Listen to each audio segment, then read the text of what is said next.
Iron Man and Tony Stark ఒకటి person, కానీ mentally చాలా డిఫరెంట్.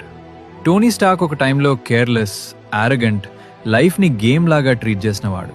కానీ ఒక ఇన్సిడెంట్, ఒక్కసారి రియాలిటీ ఫేస్ చేశాక ఎవ్రీథింగ్ మారిపోయింది. వెపన్స్ క్రియేట్ చేసినవాడు ఇప్పుడు లైఫ్ సేవ్ చేయడానికి ఫైట్ చేస్తాడు. టోనీ స్టార్క్ చేసే మిస్టేక్స్ వల్ల చాలామంది కష్టాలు వచ్చాయి, కానీ అతను అవి ఇగ్నోర్ చేయాలి.